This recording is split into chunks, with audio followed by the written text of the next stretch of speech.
Hello, and welcome to the Nokia second quarter 2020 earnings conference call. All participants will be in listen-only mode. Should you need assistance, please signal a conference specialist by pressing the star key followed by 0. After today's presentation, there will be an opportunity to ask questions. To ask a question, you may press star then 1 on your telephone keypad. To withdraw your question, please press star then 2. Please note, this event is being recorded. I would now like to turn the conference over to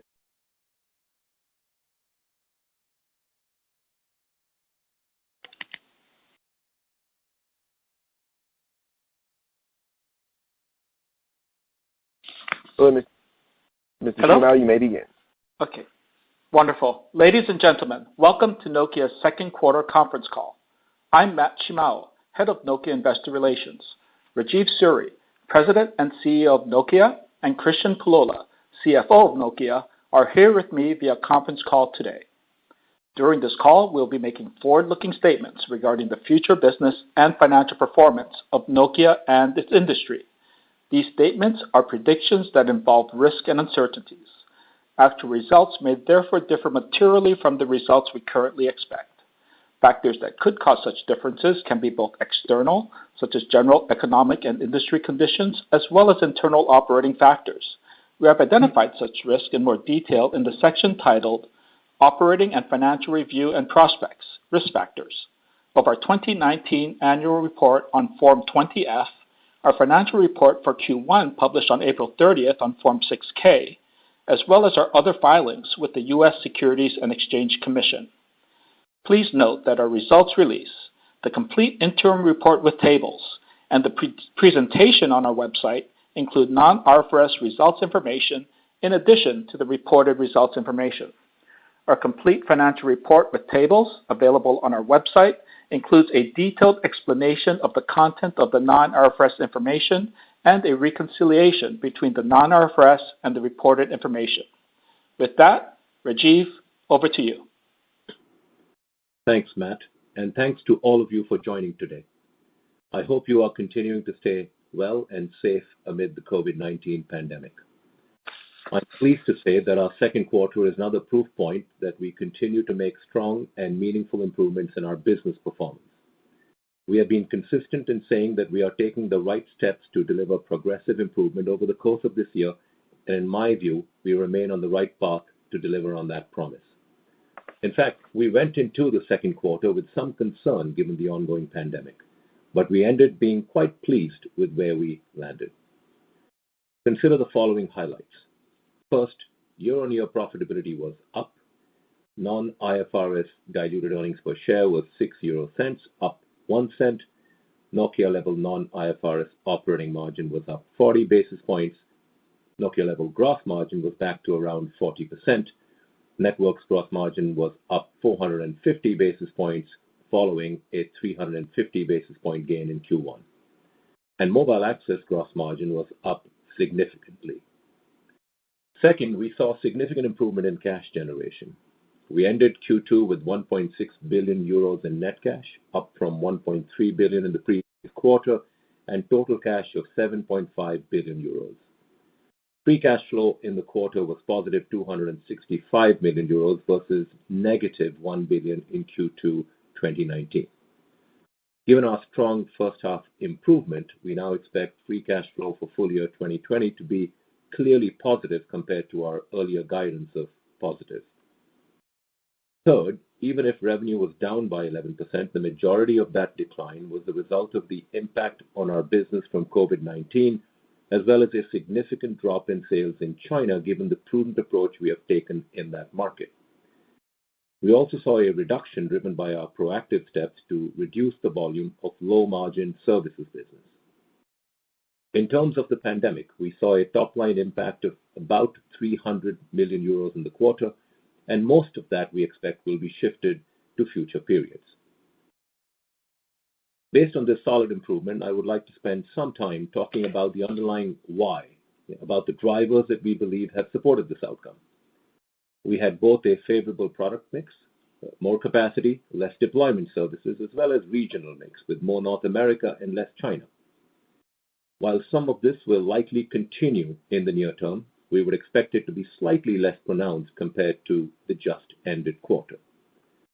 I would note on the capacity topic that we saw better than expected results from our 4G LTE business in the quarter. What has been a capacity phase in some markets has now become a worldwide development. This has happened slightly faster than we anticipated, possibly driven by network requirements during the pandemic, and we expect it is here to stay for some time. Ultimately, however, we believe that a key driver of the gains we have seen so far this year are based on underlying structural improvements.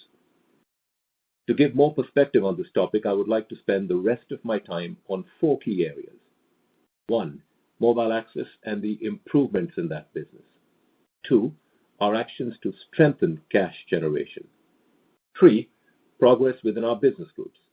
And 4, progress in our strategic diversification in enterprise and software. Let's start with mobile access. We have said that executing in mobile access is one of our top 2 priorities for 2020. To do that, we said we would improve profitability through consistent product cost reductions, maintain the scale necessary to be competitive, enhance commercial management and deal discipline, and strengthen operational performance in services. In each area, progress continues and results are becoming more and more apparent.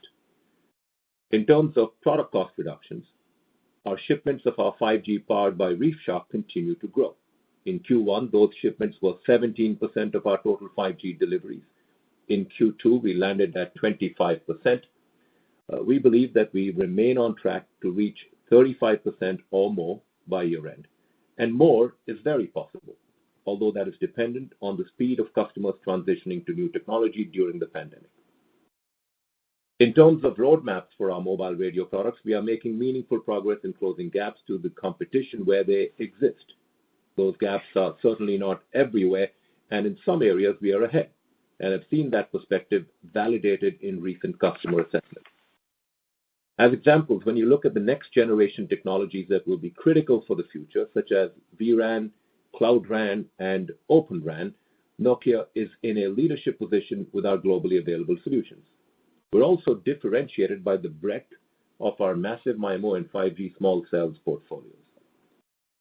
You may also have seen that in June we announced our collaboration with Broadcom on system-on-chip technology that will be integrated into our 5G powered by ReefShark portfolio. This builds on earlier agreements with Intel and Marvell and completes our efforts to diversify our supplier base in this critical area. For those of you interested in more details on our progress in mobile radio, I would encourage you to go to Nokia.com and look at the blog that Tommy Uito, president of our mobile networks business, has posted today.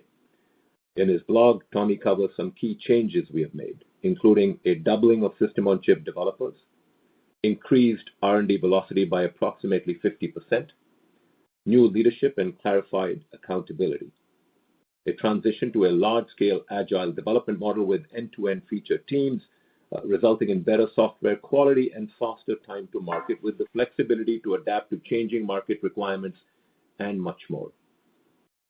These efforts have resulted in a broad-based improvement across essentially all of our key operational KPIs for the business, including software release delivery accuracy, hardware and software quality, feature development efficiency, and as I've noted, roadmap competitiveness. In short, we are moving fast to ensure that our entire mobile product portfolio is extremely competitive.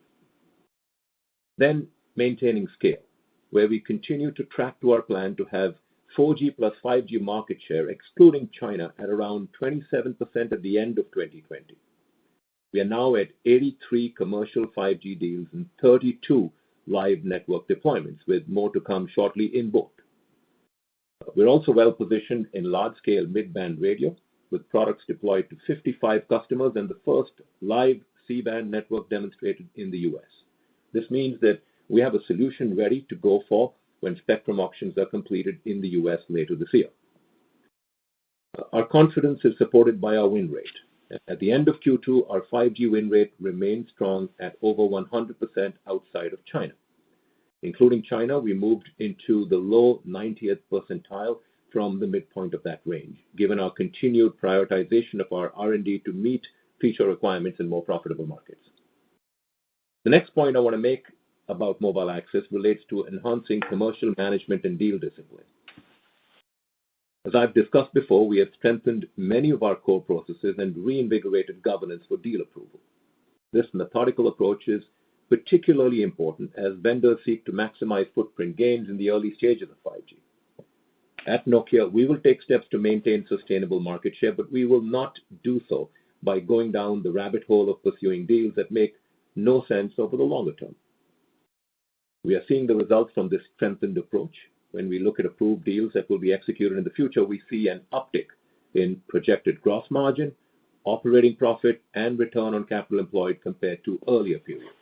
This is not just a one-quarter event, as we have seen similar developments going back to Q4 2019. It is another factor that gives us confidence that we are creating sustainable change. My final point on mobile access is improving operational performance and services. Mobile access services saw a revenue decline in the second quarter, but some of that was a result of a conscious strategy to exit unprofitable projects and reduce future low-margin business. We also saw a significant COVID-19 impact to our services business in the quarter, as well as an expected slow ramp-up with a key customer in North America. That ramp-up should accelerate in the second half. Pleasingly, despite the revenue decline, profitability in services was down just slightly in the quarter, which testifies not just to our strict deal approach, but to the underlying work we are doing to ensure stronger operational discipline, better project execution, and increased automation. Not only has this work benefited our performance, but it has driven better customer satisfaction, with our most recent survey showing a significant upswing in our ratings. The second topic I want to talk about, albeit briefly, is our other top priority for 2020, strengthening cash generation. I already talked about our much improved outcome in the second quarter. This was driven by the structured program that we put in place some time ago that included a centralized war room to drive a company-wide focus on free cash flow and release of working capital, project asset optimization, strengthened contractual terms with customers and suppliers, reinforced controls across our supply chain, ensuring the right people have the right incentive targets, optimizing inventory, and more. Our discipline and focus in this area is clearly delivering results. We believe the work we have done has put in place the right processes to deliver sustainable progress in this critical area. The third topic I want to cover is about the progress we are making in the performance of our various business groups. While I talked about mobile access already, I would like to cover some other developments, starting with fixed networks, where we are clearly seeing signs of improved execution. Our fixed business grew in mid-single digits in Q2, excluding China, with robust profitability. Orders improved on a year-on-year basis, and we have visibility to longer-term opportunities, particularly in fiber deployments that stem from the response to COVID-19. We've also taken the step, as you have seen earlier this week, to streamline the fixed networks business by selling part of our cable industry portfolio to Bessemer Networks. This asset sale concerns our Gainspeed portfolio, although we will continue to serve existing cable customers with fiber, software, routing, transport, mobile, and fixed wireless access solutions. The fixed team logged some good wins in the quarter, including one with Openreach that significantly extends the operator's full fiber network capacity and coverage in 20 million homes in the UK, and one with National Broadband Ireland to deploy fiber broadband solution for 540,000 rural premises in Ireland. Then our IP routing and optical networks, or ION business group. On the IP routing side, sales were down in Q2 versus last year, but it is important to remember that in the first half of last year, we were catching up from the supply chain shortages we experienced towards the end of 2018. When you adjust for those catch-up sales, routing would have been roughly flat year on year. We are confident that our position in routing remains very strong, with excellent Q2 profitability, clear product leadership, and healthy market momentum. As one example, we ended the quarter with more than 220 customer projects underway using our new FP4 chipset, and around two-thirds of those projects involved either new footprint for Nokia or Nokia displacing a competitor. As we have said in previous quarters, we believe we are clearly gaining market share. I hope you all saw our announcement shortly after the end of the quarter that we were expanding our IP routing business into the data center networking market.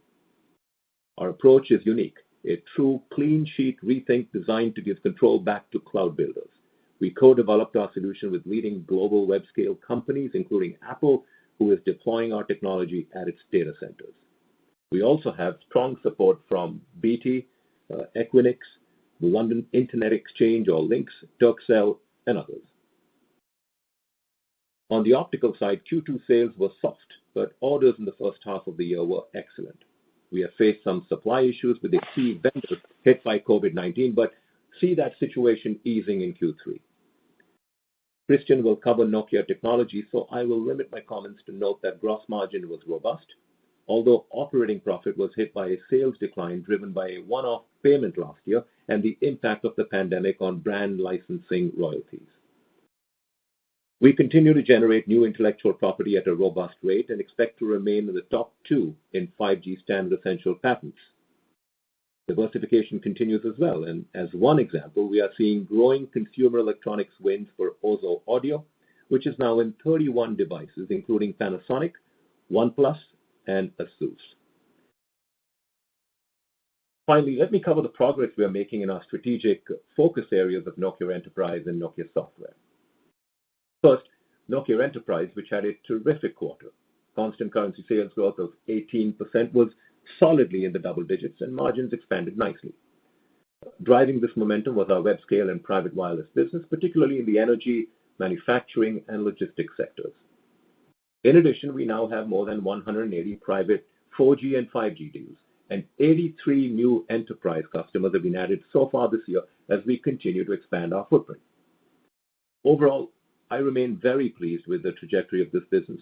So far, our enterprise customer base has remained relatively resilient during the pandemic, and we continue to see a path to double-digit growth on a full-year basis.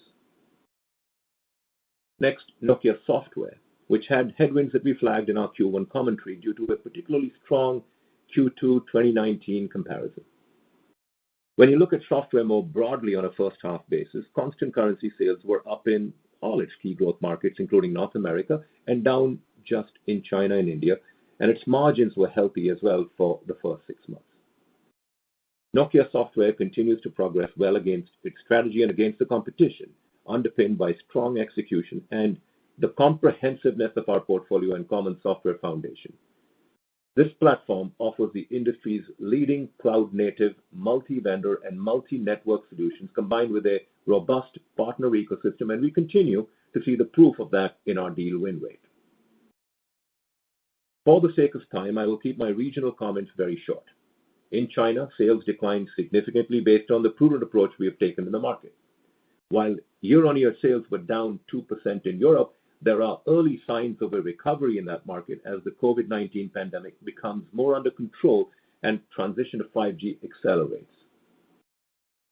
In India, part of our reported Asia-Pacific business, we saw some negative impact due to ongoing market uncertainty, although we continue to believe we are number 1 in India. In APJ, excluding India, we grew in the quarter, showing our widespread strength in the region.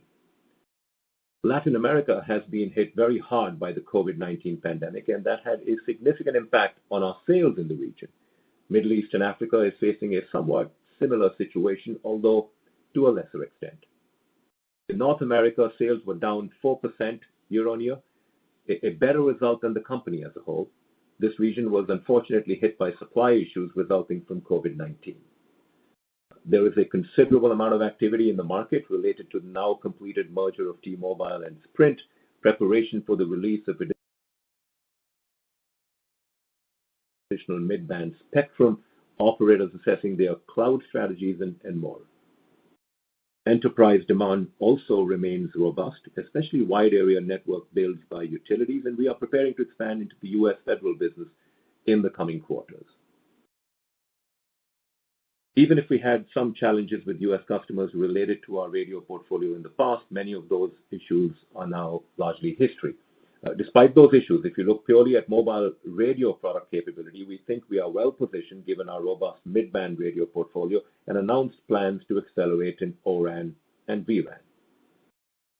My last comment about regions is related to geopolitical trends. In the past, we have said that we were watching the situation closely and were ready to meet customer needs. That remains true today, although unlike what we have seen before, we are now seeing concrete midterm opportunities emerging. As those develop further, we believe we are well positioned in terms of both product capability and capacity. The underlying issue remains a topic for governments to resolve, but we are ready and able to provide any necessary support. Last quarter, I finished my remarks by touching upon our sustainability strategy, and I want to do the same again today. At Nokia, we strongly believe that connectivity and technology will play a key role in helping solve future challenges. Sustainability is a broad topic, and as a company, we have chosen to focus on climate, integrity, and culture. On climate, we continued our project to recalibrate our existing science-based targets according to the 1.5 degree Celsius warming scenario, and we are seeing progress in commercializing solutions that decrease network-related emissions. With regard to integrity, in addition to our well-established processes, we launched new training in the quarter covering our human rights policy. Additionally, following the launch of our COVID-19 donation fund in Q1, we continued to engage with local organizations such as hospitals, community groups, and NGOs in nearly 50 countries, helping them fight the pandemic and mitigate its impacts. And regarding culture, we continue to promote a culture of inclusion and diversity with a focus on accelerating our progress on increasing the share of women in leadership. With that, let me hand over to Christian. Thank you, Rajeev. Today, I would like to kick things off by walking you through our current liquidity position and our cash performance in Q2. I will then briefly touch upon our financial results for both Nokia Technologies and Group Common and Other, and then take you through a few group-level highlights, including an update on our cost savings program. And finally, close with some remarks on our guidance. Let's start with our liquidity position and cash performance, both of which exemplify the strong progress we have made over the last year. We closed the quarter with a strong total cash position of 7.5 billion euros, a sequential increase of approximately 1.2 billion euros. There were two primary drivers for this increase. First, the proceeds from the debt issuance that we successfully completed in early May, and second, strong cash performance in the quarter. In addition to our cash position, we continue to have a 1.5 billion euro revolving credit facility available to us. This facility remains undrawn, and in June, we exercised our option to extend the maturity date by 1 year into 2025. Looking at our debt, we now have approximately 6 billion outstanding, all of which is financial covenant-free and with an average maturity of 6 years and a smooth repayment schedule. This includes the 1 billion euro debt raised in Q2 on a net basis. I am confident that we have taken the right actions to conservatively manage our balance sheet. This positions us well from a liquidity standpoint in these uncertain economic times. Sequentially, Nokia's net cash increased by approximately 230 million euros to a quarter-end balance of 1.6 billion. This increase was attributable to a positive free cash flow in the quarter, which was largely driven by our solid adjusted net profit. In Q2, net working capital, excluding restructuring cash outflows, resulted in an approximately 90 million euro decrease in net cash in the quarter. Within net working capital, we saw the following largely offsetting drivers. Liabilities declined by approximately 230 million euros due to the payment of 2019 performance-related incentives to employees, partly offset by a seasonal increase in accounts payable. Inventories increased by approximately 80 million euro, primarily due to a seasonal increase in inventory, partly offset by temporary supply chain disruptions related to COVID-19. Receivables declined by approximately 220 million euro, primarily due to improved collections, partly offset by a seasonal increase in receivables, as well as a sequential lower balance sheet impact related to the sale of receivables. In addition to this, there were two other cash-related items I wanted to touch upon. First, CapEx, which came in lower than expected at approximately 90 million euro. In Q2, our spending was affected by the timing of CapEx due to temporary COVID-19 disruptions. Consequently, we have reduced our outlook assumption for CapEx to 550 million for 2020 from 600 million euros. The second item was cash taxes, which were also 90 million euro and benefited from COVID tax-related tax reliefs. Because of this, we have also updated our cash tax assumption and now expect 2020 cash taxes to be approximately 400 million euros or 50 million euro lower than previously expected. Q2 marks the fourth quarter in a row where we have shown progress in turning our cash performance around, which gives me confidence that we are driving the right rigor and making the right decisions when it comes to especially working capital management. Since we established the free cash flow program in 2019, we have put in place actions to strengthen contractual terms with customers and suppliers, reinforce controls across our supply chain, and optimizing inventories. These actions are now taking hold strongly, and there is further potential for improvement. Moving on to our financial results within Nokia Technologies. A combination of lower one-time net sales, lower brand licensing, and lower patent licensing net sales due to expired patent licensing agreements led to a 11% year-on-year decline in constant currency. Excluding the one-time net sales, Nokia Technologies top line would have been down 6% year-on-year. At the end of Q2, our annualized licensing run rate rounded down to approximately 1.3 billion euros. This was related to normal quarterly fluctuations as well as small reductions due to lower brand licensing, which was driven by COVID-19, as well as the expiration of some small patent licensing agreements. Profits remained strong in Q2, but declined mainly as a result of lower net sales. From an operational perspective, our existing licensing agreements continue to provide us with near-term stability. Nokia continues to invest in fundamental R&D, which enables us to maintain our market-leading patent portfolio during the 5G transition and positions us well for the renewals to come. Moving on to Group Common and Other, where net sales declined 21% year-on-year on a constant currency basis. As expected, we experienced headwinds related to COVID, which totaled approximately 150 million euros. The net sales decline was primarily related to radio frequency systems due to lower net sales of remote radio head cables and lower net sales to a number of customers in North America. Alcatel Submarine Networks, or ASN, also declined as the impact of the closure of production facilities due to COVID-19 was almost entirely offset by the ramp-up of new projects. ASN's order book and underlying business momentum remained very solid. ASN would have delivered good financial performance in Q2 if not for these COVID-related disruptions. Furthermore, production has returned to a more normal state, and thus we feel very well positioned in this business as we enter the second half. The operating loss for Group Common and Other worsened year-on-year, primarily reflecting a gross loss compared to a gross profit last year, as well as a net negative fluctuation in the value of our venture fund investments. The gross loss was primarily driven by ASN.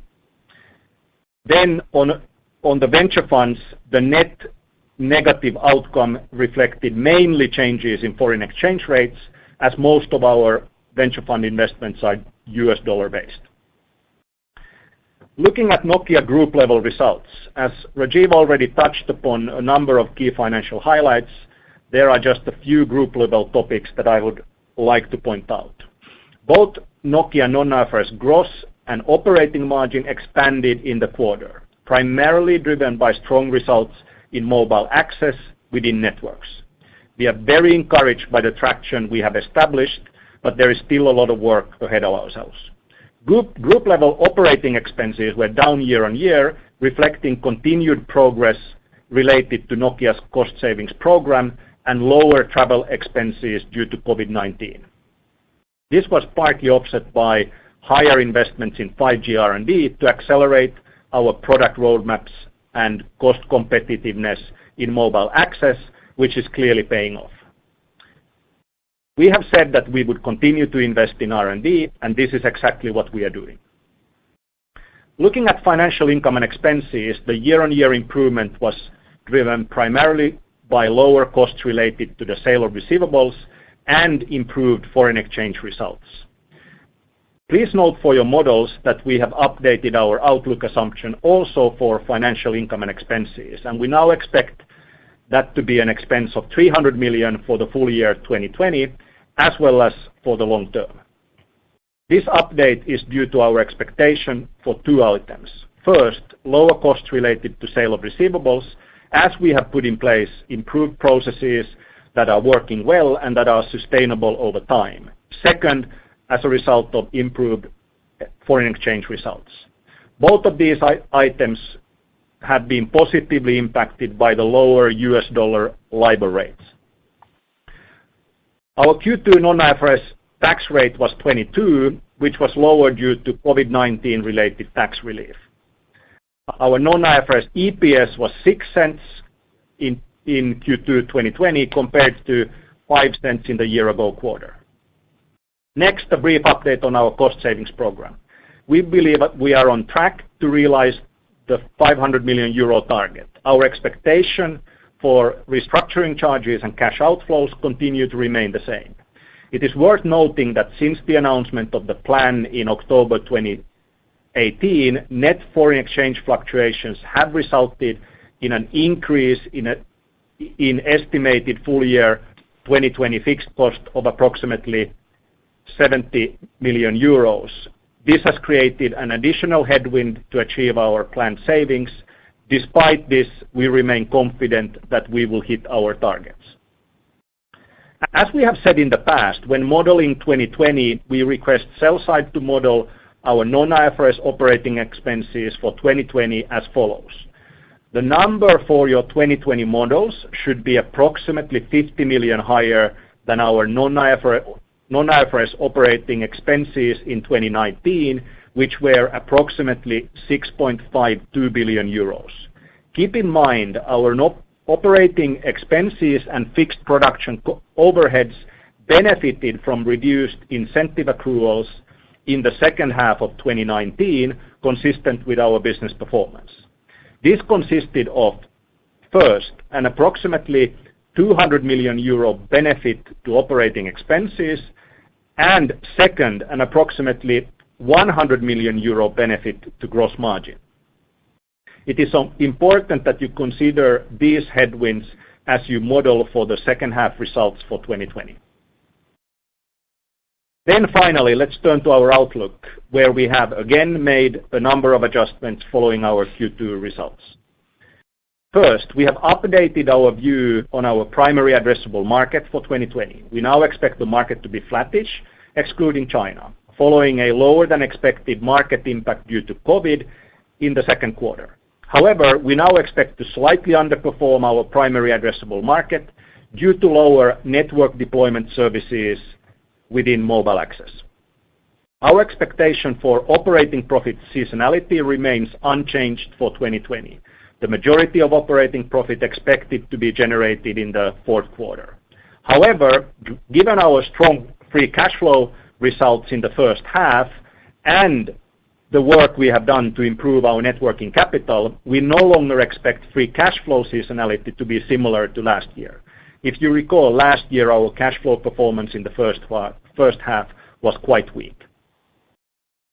Following the intention to provide updates each quarter to our progress against the midpoints of our outlook ranges, and given the strong first half results, we have adjusted the midpoints of both our non-IFRS operating margin and diluted EPS expectations for 2020 within the previously provided ranges. We now expect our non-IFRS operating margin to be 9.5 ±1.5 percentage points, and our non-IFRS diluted EPS to be 25 cents ±5 cents. Finally, and very pleasingly, as we have delivered better than expected free cash flow in the first half of the year, we now expect recurring free cash flow to be clearly positive for 2020. Despite the ongoing macroeconomic uncertainty, I feel we are managing very well through these challenging times. Our year-to-date performance, our strong liquidity position, and our resilient customer base gives us increased confidence that we are on the right track. Before handing the call over to Matt, I would just like to say thank you. As you know, this is my last quarterly earnings call with Nokia. I care deeply about this company, and I know many of you also care a lot about Nokia's future success. I cherish the relationships we have built over the years, and I'm grateful over the many learning experiences that we have shared together. Thank you. With that, I hand over the call back to Matt for Q&A. Thank you, Christian. For the Q&A session, please limit yourself to one question only, as a courtesy to everyone else in the queue. Cole, please go ahead. And we will now begin the question and answer session. To ask a question, you may press star and 1 on your telephone keypad. If you're using a speakerphone, please pick up your handset before pressing the keys. To withdraw your question, please press star then 2. Please limit yourself to one question only. And our first question today will come from Sandeep Deshpande with JP Morgan. Please go ahead. Yeah, hi. Thanks for letting me on, and all the best to you, Rajeev and Christian, in your future endeavors. My question, you've had a very good second quarter in terms of your margin. If one looks at your gross margin in networks, there is almost 500 bips or more than 500 bips improvement from the first quarter. Clearly, your product itself is improving. We've seen data points from the supply chain of, your suppliers beginning to supply to you on the ASICs. So I'm trying to understand here that if one projects this gross margin into the second half of the year, your guidance should be much higher than what you have guided the market to at this point. So why are you saying at this point that your gross margin is going to decline into the second half of the year, given this significant improvement you've seen in the current quarter? Or is it that there was a huge mix shift in the current quarter which is not going to be sustained into the second half of the year? Thank you. Thanks, Sandeep, and thanks also for the good wishes. So, first of all, Sandeep, I think we've put in place this strong centralized commercial management deal discipline, last year, and that is helping us with these underlying structural improvements. And so, if you think about where that margin strength came from, the first is 4G LTE, because 4G LTE is now pretty much on a worldwide basis entering this capacity phase. The second, of course, because of our 5G system on chip, it helps us in 4G LTE when we are bidding, for these combined deals which have 4G and 5G. Having said that, we haven't yet felt the impact in any meaningful way from the 5G SoC, which will, come in due course, because remember, there's a 6-month lag between, shipments and actually banking some of the benefit. The other areas where we benefited with IP routing, fixed, and IP routing because of the technology leadership we have there. Still, that window remains open for us. But there was also, this product and regional mix issue that we benefited from in the quarter, which will be slightly less pronounced as you move forward. So those are kind of the puts and takes: 4G, routing, fixed, and then this product regional mix that will be less pronounced in their quarter. Thank you, Sandeep. Cole, next question, please. And our next question will come from Robert Sanders with Deutsche Bank. Please go ahead. Yeah, hi, good afternoon, and my best wishes to you guys as well. My question is just about Huawei Huawei dominant footprint. What are you actually hearing from operators in terms of you getting a second look, and how are you going about engaging with these operators that maybe you haven't engaged with for a while? And if within that, are you seeing any particular region where those operators that were previously dependent on Huawei are now coming to you? Is it Europe, Middle East, or is it even Asia and LATAM as well? Thank you. Thanks, Rob. Yes, we're seeing several countries consider their 5G technology vendor options. I think Europe is, clearly one of them, where there's probably, most of that momentum. Now, whatever the government's decisions are, we are ready to help our customers wherever they are in the world. So we have the capacity, we have, the scalability, we've got the products. And to me, it isn't just about radio. It is also about core, that being sensitive, but it's also, about transport, so routing in particular. I mean, that's also considered, IP core, and then to a lesser degree, also fixed. So I think it's going beyond the evaluation or re-evaluation of vendor selection. It's resulting in concrete medium-term opportunities, the emphasis on medium-term.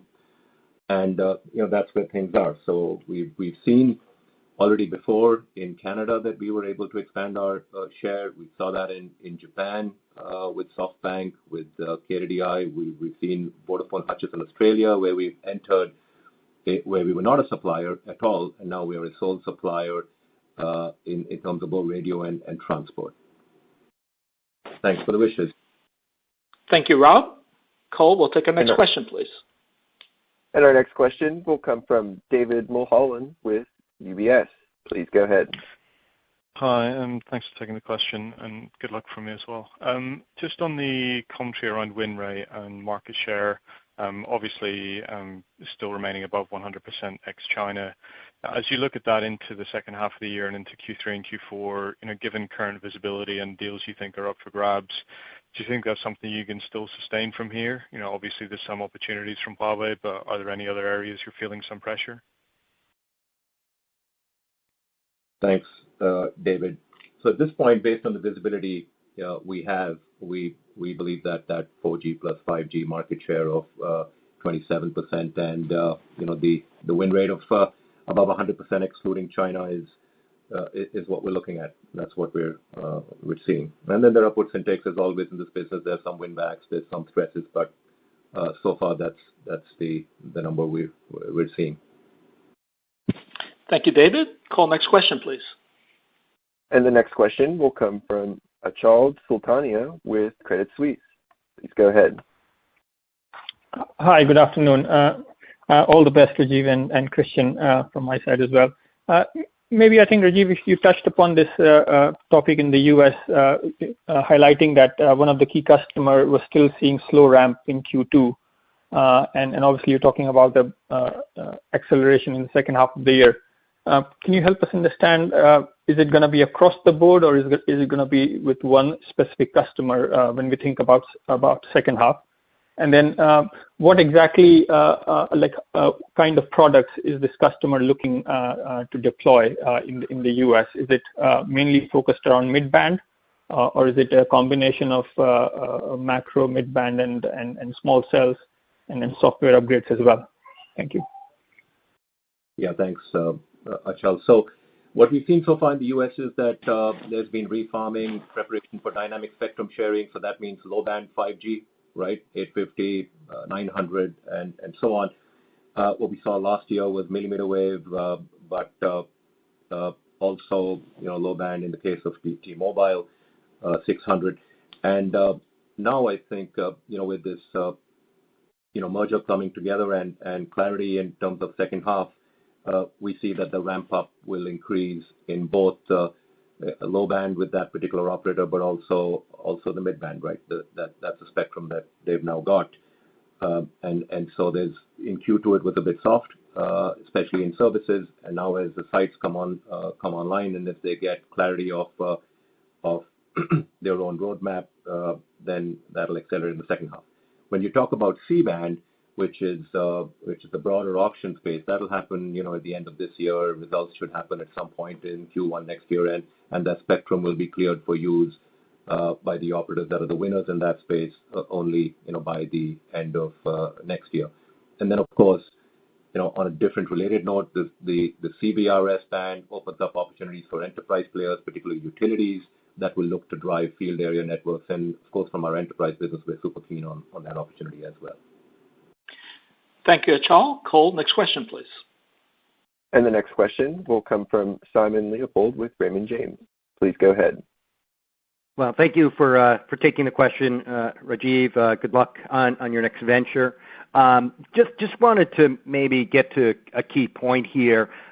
Given the 2020 outlook you've provided, can we consider this evidence that your relationship with Verizon, likely one of your biggest customers, remains solid, and that your plans with that customer on 5G are on track per your prior plans? Thank you. Thanks, Simon. We do not comment on our customers' vendor strategy. Nokia is proud to serve Verizon, and we are committed to continuing to help them build the best, reliable, and highest performing network. We work with them across multiple technologies of our end-to-end portfolio, if not all. And, we have a long-standing strategic partnership in key technologies, and we play a critical role in Verizon's 4G networks and continue to work with them to accelerate innovation around 5G technology. Thank you, Simon. Cole, we'll take our next question, please. And the next question will come from Alex Duval with Goldman Sachs. Please go ahead. Yes, hi there, mate. Thanks for the question, and thanks for all the help that you've answered questions over the years. Just one, if I may. You talked about continuing to track towards the 35% on ReefShark shipments by the end of this year. I wondered if you could talk more broadly about how you assess the latest state of your product in terms of competitiveness on wireless, and how many more quarters roughly it could take you to be on a par with others in the market. I wondered if you could talk about some of the other dimensions to bear in mind. Thanks, Alex. So by the end of the second quarter, the new ReefShark SoC-based massive MIMO radio unit, this product family was shipping in about 13 variants across the global market in different frequency ranges, and this number continues to rise. So that's the one thing. Remember, we said we'll first start with the RF part of the SoC, and then we also have the ReefShark SoCs available for the next generation of Nokia multi-radio baseband. So this is the next thing that we said we would start shipping, and we're on track to start shipping the baseband boards by the end of 2020. And then if you look at next year, we expect that our ReefShark SoC-based baseband and radio units will take the lion's share of our delivery, so reaching at least around 70% by year end. So that's how we see it in terms of the product competitiveness. We are shipping products now with lower power consumption, higher performance, and lower product costs. And then when it comes to features, I think the catch-up has accelerated in the last few quarters. And yes, in some features we're a little bit behind in the order of, a few months. And then in some other places like small cells, etc., we're also ahead. And then when it comes to the next generation, we get this feedback from all of our customers that we're ahead in vRAN, Cloud RAN, and Open RAN, and we are going to continue to accelerate in these next generation areas. Thank you, Alex. Cole, next question, please. And the next question will come from Alexander Peterc with Societe Generale CIB. Please go ahead. Yes, hi, and thank you for taking my question. Best wishes to both of you as well on my side and your future endeavors. Can you just provide a little bit of color on the margin recovery, the gross margin recovery in the networks business, particularly in mobile? If you could tell us if it's more on the hardware side or in service delivery, what's the contribution of both of these to improvement? Thanks. In Q2, Alex? Yeah. So, it was three things from mobile access. One, a reduction in low margin services, right? So exiting some unprofitable managed services contracts and reduction of deployment services proactively out of choice. Second, 4G LTE being in the capacity phase, so we saw an uplift in margins in 4G LTE, and we will not see it to the same extent in future quarters. It'll be to a slightly lower extent, but the fact that 4G LTE is in this capacity phase worldwide is just going to remain as a reality now for the medium to long term. And then the third was, of course, in 5G SoC, when you have more of these SoCs shipping system-on-chip products with lower product costs, that makes you competitive in bids, and that means that you are more competitive and retain more margins in 4G as well. So you get that indirect benefit. We haven't yet seen 5G system-on-chip material benefits yet because we only had 10% run rate at the end of Q4, and remember there's a 6-month lag, and that is yet to come. So I think what I'm saying is that with both the commercial management and deal discipline, as well as some of these product benefits now, we're seeing, for the most part, structural improvements on an underlying basis, with the exception of Q2, where we saw a little bit better regional mix and product mix that might not recur to the same extent. Thank you, Alex. Cole, next question, please. And the next question will come from Dominik Olszewski with Morgan Stanley. Please go ahead. Hi, everyone. Thanks for taking my question, and I'll add my best wishes too. My question is around the recent news reports on exports from China. Maybe could you discuss Nokia's ability to service the rest of your global customers should you see export controls be put in place, for example, in China, but elsewhere? And how independent and modularized is your internal supply chain more broadly? Thanks, Dominic. Look, as a global company operating in a multitude of regions, I think we have more than 31 network of 31 factories with our EMS suppliers. We have a number of fulfillment hubs for logistics. So we are mindful of the geopolitical environment and the risks and opportunities that it creates for us. We have a global supply chain footprint, and it is designed for optimized global supply, and it's designed to mitigate against risks such as local disruptive events or transportation capacity. And actually, it's become even more agile because we've had to do this in the pandemic more than ever, because we were seeing effects in lockdown in some countries. You had to move factory capacity to other countries and so on. So literally on a week-by-week basis, you had to have this agility. So we are continuously reviewing our supply chain strategy, and given both COVID-19 and the geopolitical situation, that this is receiving greater than usual attention with multiple scenarios and so on that we are working on. And the key word is agility. Thank you, Dominic. Cole, next question, please. And the next question will come from Richard Kramer with Arete Research. Please go ahead. Thank you very much. It feels like an end of an era, guys. Right now, the industry discussion seems to be dominated by Open RAN, and indeed, Tommy's blog post talked about it as creating the future rather than protecting the past. But one of the big questions for investors who've seen the impact of white box vendors in areas like networking and server is the implications for Nokia's profit pools in network equipment, given your chipset investment, and specifically also for the future of your services business, where you still have a lot of headcount. So can you talk through how you might transition to Open RAN and protect your profit pool when we've seen similar moves decimate the profit pools in other sectors? Thanks. Thanks, Richard. I think the first thing I'll start with is that we have seen the same thing happen in core networks, right? We saw that when it started to shift to virtualized and now cloud native.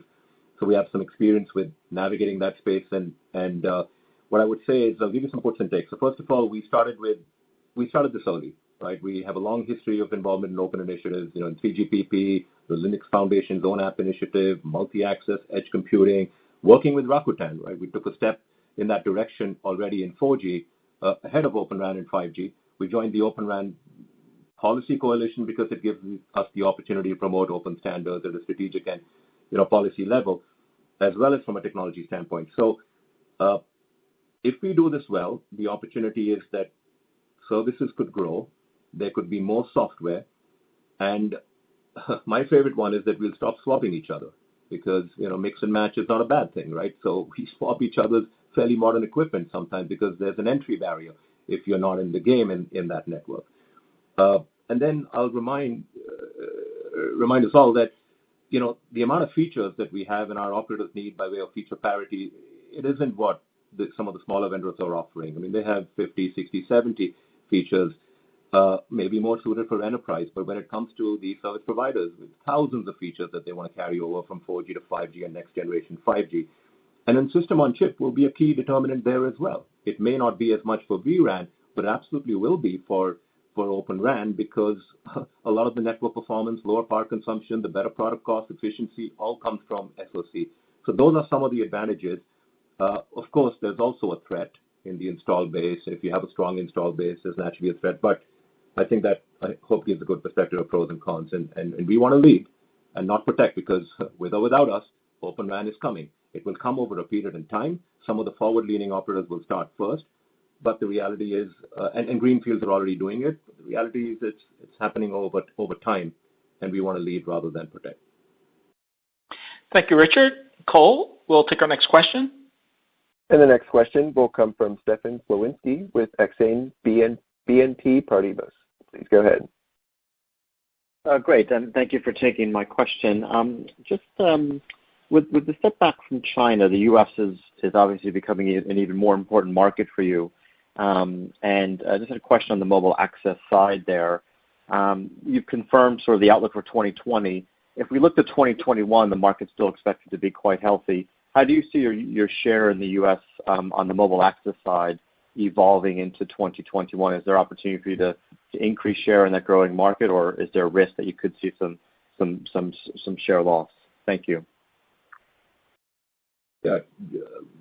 Again, as I said, we're supplying to all of the operators there, and we are, we've got our C-band product. We have supplied 55 customers out of our 83 5G networks on mid-band, basically. C-band is mid-band. So we're ready for that game. The spectrum auctions will take time.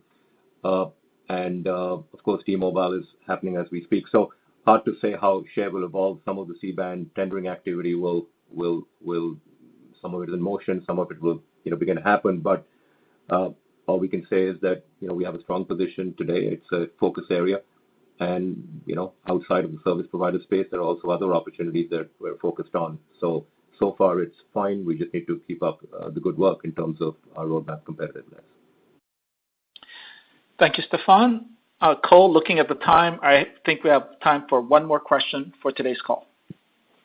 And that question will come from Sami Sarkamies with Nordea Markets. Please go ahead. Hi, thanks for taking my question. You're not expecting to underperform slightly your addressable market, excluding China. Can you elaborate on the assumptions that have changed during the second quarter? I'm especially interested in whether this is any way related to U.S. market developments. Thanks, Sami. That's, as we said also in our press release, that's related to a reduction of low-margin services, deployment services in particular, but also managed services is one meaningful example. Okay, thank you all for your great questions today. I'm sorry we weren't able to get completely through the queue. But with this, I'd now like to turn the call back to Rajeev. Thanks all for the good wishes. Very much appreciate it. It's been great working with you all. I mentioned in my remarks that we were pleased with where we landed overall this quarter, given the impact of the COVID-19 pandemic, and that it underlines the trend we are seeing in making meaningful improvements to our business performance.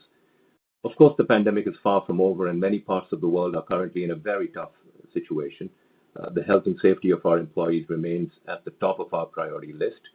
While I'm satisfied with the work we have done so far to keep our people safe, we will remain extremely vigilant as the situation develops. And finally, this is my last working day as CEO, my last quarterly announcement, and I want to close with a note of thanks. A lot of warm wishes to all of you. I leave knowing that you will be in good hands with Pekka Lundmark, with whom the transition is proceeding in an orderly manner, and who will talk to you next quarter. It has been a great privilege and an honor to lead this incredible company in the past 6 years, and Nokia Siemens Networks before that for 5 years, and to be a part of the Nokia family over the past 25 years. Thanks to our shareholders, thanks to our customers, thanks to our many other stakeholders, and particularly thanks to the great employees of Nokia. You have constantly made me proud, and I expect that you will continue to do so in the many years to come. Thank you all. It has has been a pleasure and an honor. With that, I will hand the call back over to Matt. Ladies and gentlemen, this concludes our conference call. I would like to remind you that during the conference call today, we have made a number of forward-looking statements that involve risk and uncertainties. Actual results may therefore differ materially from the results currently expected. Factors that could cause such differences can be both external, such as general economic and industry conditions, as well as internal operating factors. We have identified these in more detail in the section titled Operational and Financial Review and Prospects, Risk Factors, of our 2019 Annual Report on Form 20-F, our financial report for Q1 published on April 30th on Form 6-K, as well as our other filings with the U.S. Securities and Exchange Commission. Thank you. The conference is now concluded. Thank you for attending today's presentation. You may now disconnect your lines at this time.